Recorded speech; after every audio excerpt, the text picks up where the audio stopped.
Hello and welcome to the Quincy Access Television studios. I'm Mark Crosby. Thank you for joining us for a conversation with councillors at large. The councillor that has joined me here today is Councillor Ann Mahoney. We spoke a couple weeks back. We had a lot more to talk about, so Ann was invited back. And Councillor, thank you for accepting that invite and Absolutely. joining me once again in the studio. Thank you, as always, for having me. These programs, a lot of what comes out of these programs is really based on the residents of Quincy, what you hear from folks that live throughout the city. It is. There's a lot of conversations happening in the city, and a lot of it recently has been evolving around development and the ZBA board. I think we had two big things that happened. 105 C Street. That just passed. It had 15, I think it was 15 units that it passed with. People were disappointed. I think they were hoping they could, potentially have a seat at the table to talk to the developer and bring it down just a little bit more. But as I said to those neighbors, they should be very proud of what they accomplished. They went from 38 units, really 42. It was suggested 42. They came in at 38, but they went from 38 units down to 15. And that's a huge accomplishment in the city of Quincy with the way development is happening. The unfortunate part is that there's no affordable housing that's going to be developed in those 15 units. And even if they were to put that in, I think it's one unit that would have to put in there. And that's what's really crippling us here in Quincy, is that we're not really addressing the affordability of Quincy anymore. We're really pricing people outside of our city. And talk about affordable housing, because there is some concern about, misconception, I guess, between affordable housing and workforce housing. Yeah, so some of it's a little bit the same. It's affordable housing, or when you're building those units, is maybe the higher scale units that they're building in the city of Quincy, is building some units that might have other options. Instead of having granite, they might have something that's a little less expensive to make it more affordable for somebody to be able to go in and rent that apartment or buy that condominium. So it's really about the upscale pieces versus maybe making it a little bit more affordable for people. And affordable just means that, whether it's renting or buying a condominium, it's the difference between a first-time home buyer being able to get in to buy that, or somebody that's a little bit more seasoned and has more investment money that they can get into. The apartments that we're doing are luxury apartments in the city of Quincy, and they go for anywhere between $3,000 and $4,000. That's not affordable for the average person. Certainly not for, even a 28, 29, 30-year-old, professional that's working in our city may not be able to live in that apartment without a roommate. I mean, in the days when we were growing up, you would be able to afford to live in that apartment without a roommate. That's really what's coming down to. So people who have grown up in the city of Quincy, that might be a teacher or a police officer, a new police officer in the city of Quincy, who's making a good living, is not making a living that's well enough that they can afford to live here in the city of Quincy. And that's what we're talking about. So. And you mentioned zoning, and there is a push, I suppose, to re-examine the zoning code in the city? Yeah, so I think it was Councilor Liang that brought that forward, which I think is great. It's a great thing to do, and they should be doing it. And I've encouraged them to do this too over the last, they should be doing it every 10 years. I think they did it 10 years ago. But really what we need to do is do it for the whole city. No different than traffic, right? So you have certain things that we should be relooking at and reevaluating every a certain amount of years. And it should be automatic. It should be something like, it's 10 years, it's time to do this. Especially with the amount. A lot can change in 10 years. You just look back at what happened in the last 10 years here. So with the development that's been happening, we have to take a look at these things and make sure that the zoning is the correct. But before we even do that, what I would suggest is, although it's a great thing to do, we have really great zoning laws in our books right now. What's the problem is we're not enforcing them. So, and what's really frustrating at that ZBA or even in planning, it's a lot of times things are being kind of passed through and saying it's okay because it's the right development in the right place at the right time, but none of it's affordable development that's happening. So that money's going into a trust, and it's not developing for people like for the average person to be able to live here in Quincy. Maybe, like I said, a person who grew up in Quincy, or a person who's trying to retire here in Quincy and stay in Quincy. They're being forced out of our community. And that going back to that zoning, it's enforcing the zoning. So when you go to zoning board meetings, I know you're there, Mark, sometimes things are being passed because they're good business people, not because it's the right development at the right place. And it's too big because they're good business people, or they were business people, at the time in that location doesn't mean the development's going to be a good development for our city. It really has to be looked at in a lens of just what are we building and who are we building it for? And it can't just be to make sure that the developer is making the most money out of the deal, because at the end of the day, the hardship that all of these developers are bringing forward to the city of Quincy is that they have to make this many units because it's not they won't be able to make the money off of it. That's not our responsibility. So we really have to really start to take a step back and say, how does this fit into our community? How is it going to better our community? Is it going to be able for people to be able to afford to live here in the city of Quincy? What's the impact to our community and our traffic? Because as you know, every single time a project gets brought before the ZBA, they do a traffic study. And in every traffic study, there's a unique thing that happens. 0% impact to traffic. That's impossible. You cannot have a development that happens here, here, here, and here down the road, and every time they come and say 0% impact to traffic. It's impossible. You have to look at it as the whole lens. You can't look at it as one-off. As the master plan of a road, if you want to talk about the spine of the MBTA tracks, you have to look at the spine of the MBTA tracks and develop that plan for traffic and how you're going to be able to mitigate that before the development happens. Those are the things that we have to do in Quincy. You mentioned the MBTA, and I was listening to a story, actually, was it today or yesterday, regarding the Quincy Center station and where that stands. Where does it stand? I don't know. Are you confused about that too? I am. So that's something that's really disheartening to me too, because we were just talking in the budget the other night about the downtown and how we have a whole department for the downtown just to take care of the downtown. And I have a problem with that because we have a lot of things that we've done in the city of Quincy that needs to be managed and taken care of. We so often spend so much money in the city of Quincy, and then as soon as we're done with the project, we don't actually maintain it. But in the downtown, they have basically a whole department that's just taking care of the downtown. But once you get past the Monroe building and head towards Tooties, they're not taking care of any of that. But they're going to, now they're going to, because I mentioned it. But, you know, all of the plantings down that end are dead.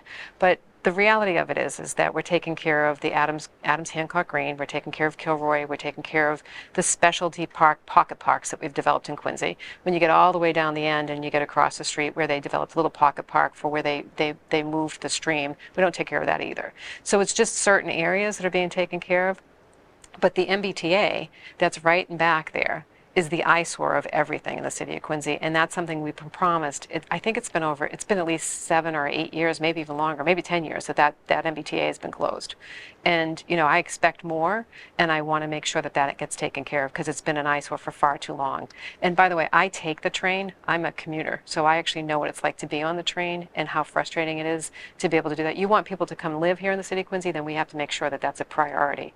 I think the mayor is currently on the board and would be able to have a say in that. So I'm concerned about that. And what about staying with the MBTA, Bergen Parkway, and what would become the bus facility? Any movement on that? I haven't heard a word about it, but I have to say that's another one of those things that where is the traffic study in the city of Quincy to make sure that what's the impact there? There's a lot of conversations about what we're going to do, but there's not a lot of conversations and development and being clear and responsible to the neighbors that are on the other side to explain how it's going to impact them.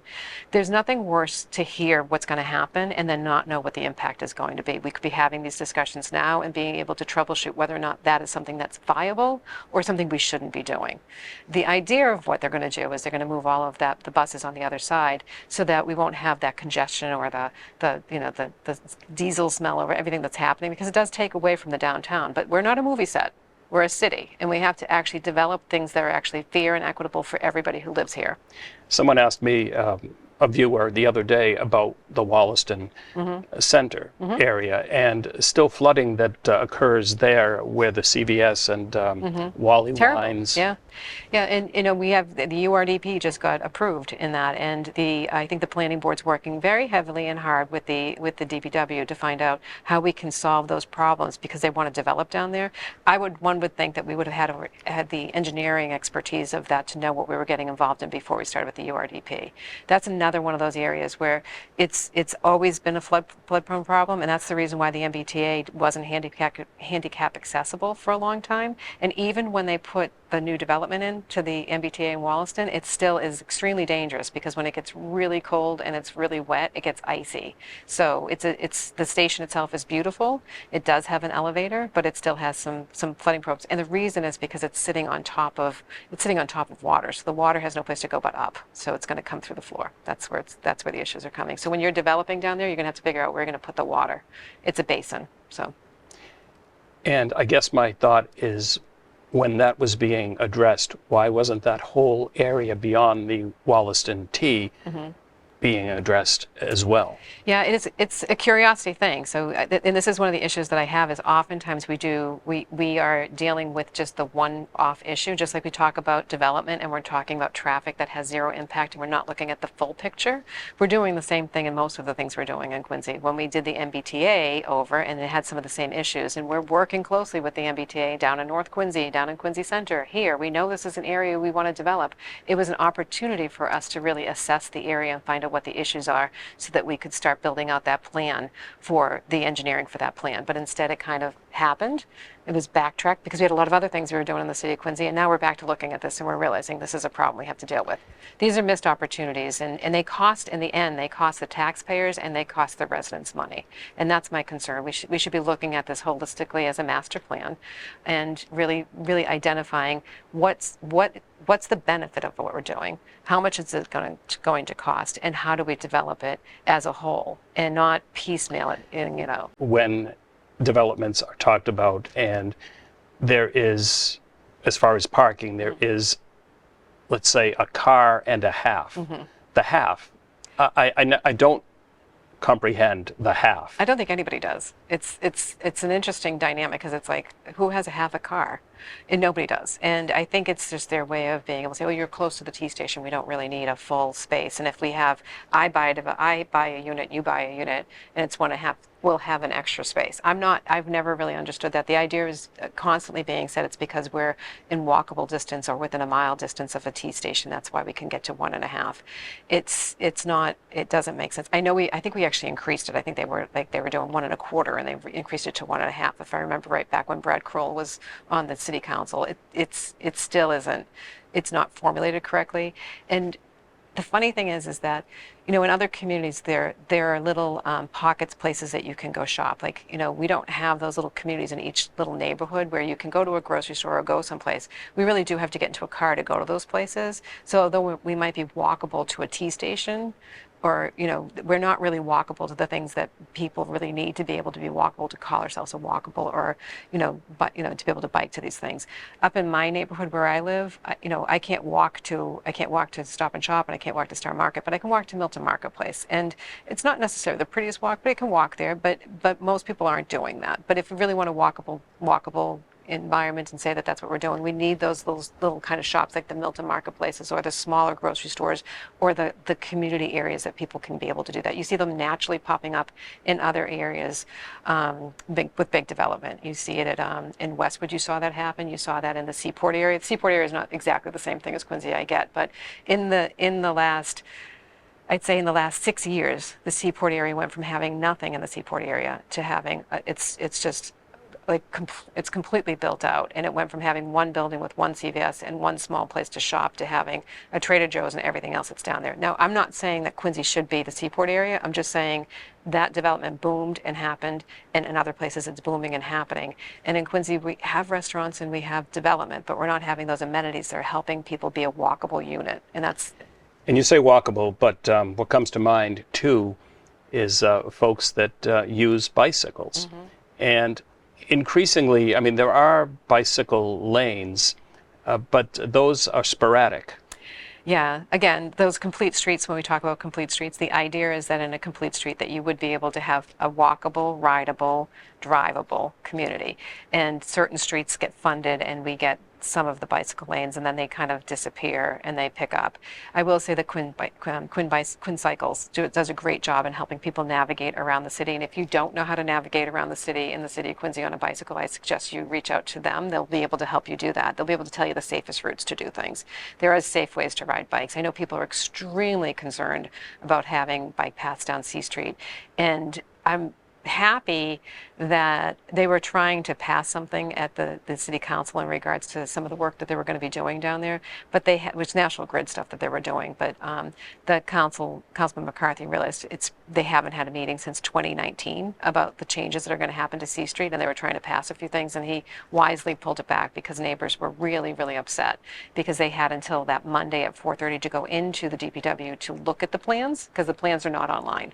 I mean, in this day and age, 2023, our plans aren't online and people have to take time off of work to go into the DPW at a terrible time to go into the DPW, by the way, and take a look at those plans and then come to a city council meeting and actually speak out or in favor of something. So they decided to hold back on that. And one of the problems that they're having with C Street is how they're going to be able to develop those, because we're taking federal money, so you do have to have bike lanes, how we can make it safe and drivable, because it is a highway. That's what they're describing C Street as. It's a highway. And we should also mention, I know we talked about the units being not even proposed, being developed on C Street. That again was, the address escapes me, but it was the restaurant. Oh, 105 C Street. Right. So right next to that Yeah. is the public safety headquarters, and now Mount Wollaston Cemetery revitalization. Yeah. Yes, those things are going on at the same time. And Mount Wollaston Cemetery revitalization, I'm not sure if people understand what that is, but that is, they're redoing the gate at Mount Wollaston, and I think they're trying to make it look historic, is what it looked like a long time ago. And it changed because people couldn't fit their cars to drive into it. So I think it's not going to be completely historic because we're replicating it. But that's a $3 million project that's being paid for through your ARPA funds, which is the federal money that came in for COVID to offset any projects that are happening in the city of Quincy to actually help the constituents of the city of Quincy, because we were all hurt with the pandemic for money. So the way that money is being spent is to develop this historic gate. And in the meantime, C Street's a disaster. And they actually took the historic wall from Marymount side of the Mount Wollaston Cemetery, and they've taken big chunks of that wall out so they can develop this front side of the Wollaston Cemetery. And people are just, if we thought people were upset about the Ruth Gordon Amphitheater, people are beside themselves about what's happening at the Wollaston Cemetery. And I want to remind people, when we were doing the police station, that same corner on the other side, there'll be a beautiful replica of the Wollaston wall. That's the Wollaston Cemetery wall. They'll have the same replica on the other side that will match, not match perfectly, but match. So across the street, it will look similar to the wall that's across the street of the cemetery. We can do that for the police station, but we can't do it for the backside of Marymount.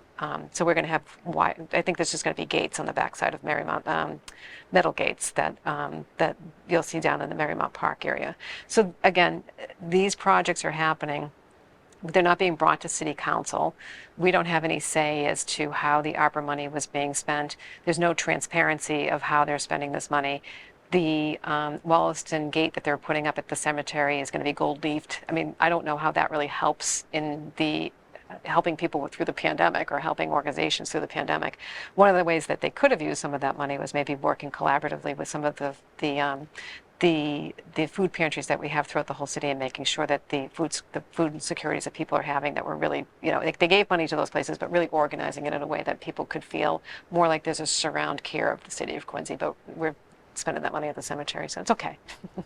I do want to get to quite a few other topics. We only have a half an hour, but you can come back again. But let's talk about budget, because Absolutely. The City Council is reviewing the FY24 budget. Folks will probably be aware that all budgets are basically being held up if they involve raises. Yeah, and all departments involve raises. So when the budget came before us on the first night, and I wasn't aware, and maybe some other councilors just assumed that this is how it would happen. About 3 weeks before the budget came before us, we had a review of potential increases in salaries for departments, because they felt like we needed to do the review, because I think it was based off of the sense that the tree warden had left because he wasn't making, felt like he wasn't making enough money. He went to the private sector. I think he went to Comcast, and he's in the tree crew of Comcast. He's probably making, $20,000 more because it's a municipality. And so it came back underneath the basis that, people are going to leave, and people were leaving the school department. They are leaving, but the reasons why they're leaving is because it can be work conditions too. The salary budget came back, the salary review came back, and the numbers were off the charts for some people, and it looked a little odd for others. And we did this in a basic 20 minutes at that council meeting. It was a 20-minute review with Gardner. They went over it really quick. We got our books all at the same time. It's the first time all of the councilors are seeing it, so it's all new information. We're flipping through books. We're trying to keep track of things. We're asking questions. The questions, we're going to have more time to come back and talk about it. Mr. Mason's presenting it to us. I think it was April 24th. And at no time did Mr. Mason ever say, by the way, the budgets, the numbers you're seeing right now, I'm incorporating into the budget you'll get in 2 weeks. He never said that. And he's the CFO of the city, so it's his opportunity to share that with us. We're the counselors. We're the ones who are supposed to be able to say yay or nay to certain things. The budget comes in. It was supposed to come in on May 1st. They came in on May 15th. Some of the numbers that were presented in the Quincy Sun and the Patriot Ledger, different salaries, might be 110 here, changed in the budget book to 116. So I'm seeing some changes in some of the numbers that was reported. I'm flipping through my salary review, and I basically said, and then we were told, by the way, some people are going to get a $10,000 raise and they'll be done. There'll be no more raises for them. And other people, there'll be two phases. It will be phase one and phase two. And those people are going to go from a salary of like $20,000 raise this year and another $20,000 raise next year. So maybe going from 120 to 125 to 150 to 170 next year. But, the person who's working in the department might get a $10,000 raise. It was hard to follow, and there was no rhyme or reason. Some people are going to get paid 170, some people might get paid more, some people are going to get paid 150, some people are getting paid 120, but yet right now when you look at it, everybody's getting paid that 125. So there's no, and they're saying they're basing it on other municipalities and other private sector jobs. No discussion. And I basically said, I have a problem with this. Everybody else, they took a whole year to have the discussions about the teachers' contracts. And it wasn't even about their 3% raise. That was about just the basic right of being able to have a child and have maternity leave or paternity leave. And that is something that it should never have even been. It should have just been an automatic yes. There was no reason to go into arbitration. That should have been, yes, we have to fix this, correct this. Absolutely. But that went into arbitration and took a year. Now we're sitting here with these budgets that are going to skyrocket with salaries going from $125,000 to $170,000, but no rhyme or reason. And when you're looking at, there's huge disparities, huge.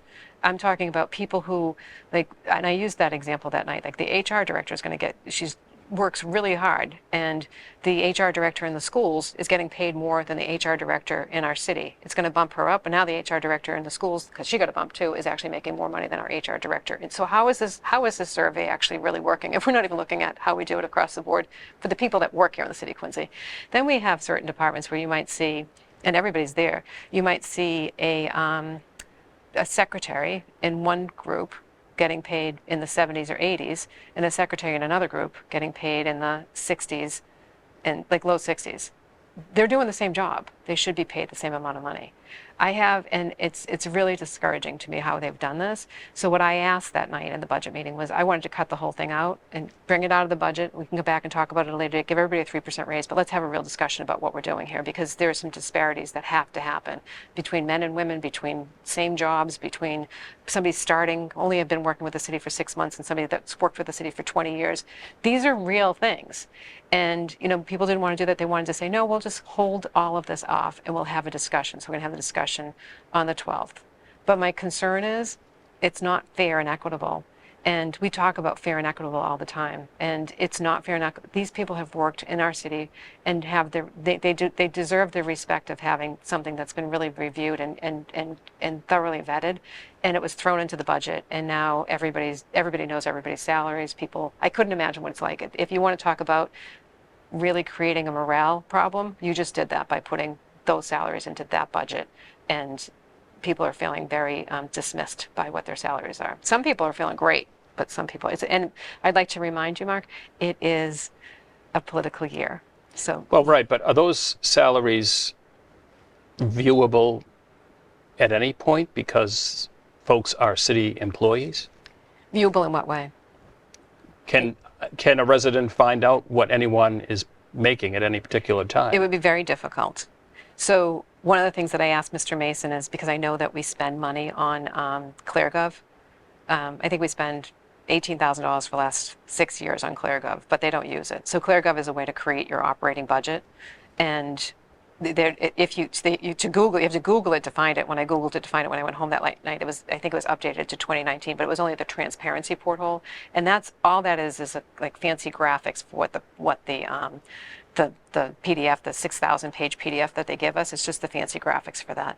What I was looking for that other communities are doing is they allow you to kind of, as a resident, be able to go in and take a look at some of these things and be able to understand. And our budget's not even complete, Mark, because we have people who are being paid in other assets and other pockets of money. We found out that The mayor's communication director is paid for out of the Comcast money. Does he get a raise out of the Comcast money? I'm not sure. We have people being paid out of the ARPA monies. That money is going to go away. I think there's up to close to $700,000 of salaries being paid out of the ARPA money. It's not permanent. That's going to go away. Those people are going to get raises.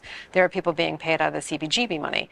Those people will get raises. So all of those things are not in our budget. It's not transparent. So even if you wanted to try to figure it out, you would have a really difficult time figuring out what that is. What you can do is you can go through the PDF, and they did do one thing I asked them for last year. So I'm seeing incremental steps here. They added the number of people employed in the city. So no name, but you'll see this line item has 2 people employed. But what we don't know is it 2 people? Are they 2 currently there, or is it something that's open that you're going to hire somebody? These are the questions that should be really raising concerns for our taxpayers at home, because it's not clear and it's not transparent. And the last thing I'd like to add on the budget would be that there are some additional positions being sought, correct? Yeah, there are. Sought or maybe already filled, I'm not sure. So I think in total there might be 5 new positions. I think it's 2, there was 2 in the library, 1 in the recreation department, 1 in the police department, which I actually do think that's a good one. That's something that's going to help the police department with some mental health and crisis issues that are happening. It's happening in all communities. We're hiring 1 person. Other communities are hiring 5 or 6 teams of people to be able to go out and really deal with some of the mental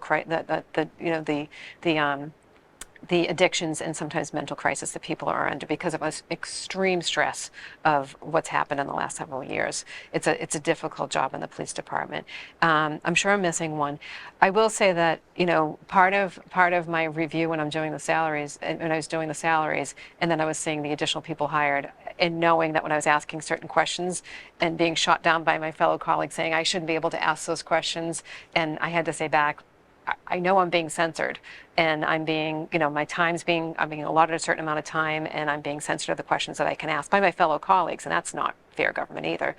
Whether I agreed with those budgets or not, I was like, I'm not going to cut these this year, because I'm not going to be the only one that thinks this has to be cut, because there are bigger problems in this budget, and there's bigger issues that are going on right now in the city of Quincy, and it's not going to be fixed by this one meeting, but it has to be addressed.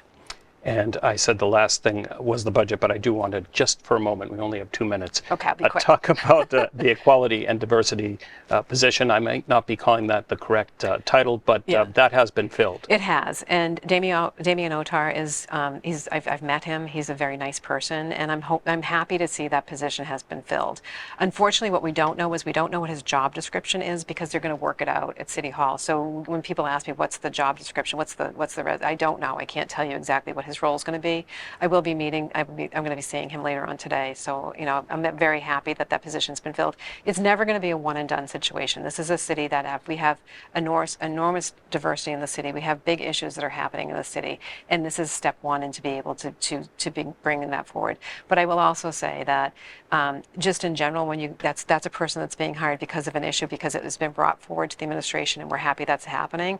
But when you go back to the salaries, I think it's kind of funny, because you go back to the salaries, that same thing of opportunities and being represented is not happening in the salary. So the systemic issue happens all the way to even the way we're dealing with how we're creating that salary increase. So whether it's the people who live here that don't feel like they're included or immersed into our community, or the people who are working on our city government that are feeling a little displaced by how we're handling things, we have a lot to work on in the city of Quincy.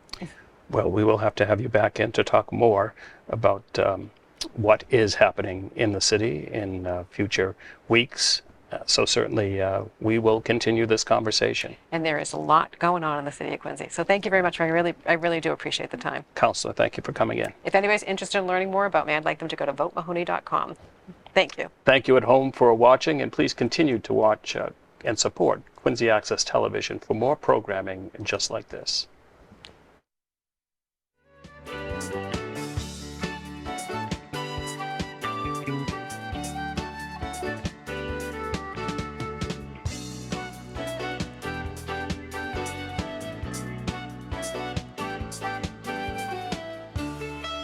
Yes.